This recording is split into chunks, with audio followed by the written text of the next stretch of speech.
कीर्तनात मार मार मार बोलला. अगं 2 वाजले, त्या बैलांच्या पोटात काय नाही, माझं घोबाड काय पाहते. पहिले नवरेली खतरनाक बोलायचे, माझं तोंड काय पाहते. आता तोंड नाही पाहिलं तर ते म्हणतो करून होतच नाही, तर ते म्हणायचे माझं काय तोंड पाहते. ते जरा जा खुरपा घे आणि घास काप, आज 4 बारे जास्त काप. आता कोण होते ते? गंगू होते का ते?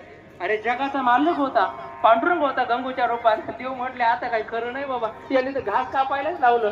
बाबा थोड्या वेळाने झालं, तो माझ्या जेवायला बसला, 2-3 भाकरीचा मुडदा पाडला. अगं म्हणे अक्कल आहे का तुला? बैला उपास येत ना, भांडा गटून टाकला म्हणे लवकर.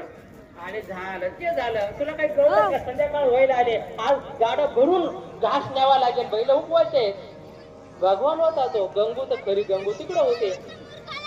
संध्याकाळी घरी आल्यानंतर आता घरची काही कामं राहतात. मी कीर्तनात सांगू का वेळ संपल्यावर? भांडे घासण्यापासून, घर सारण्यापासून, स्वयंपाक करण्यापासून, कपडे धुण्यापासून, त्यांचे काय काय काय सांगू मी आता तुम्हाला. सगळी कामं गंगू करायचे. कोण होते ती गंगू?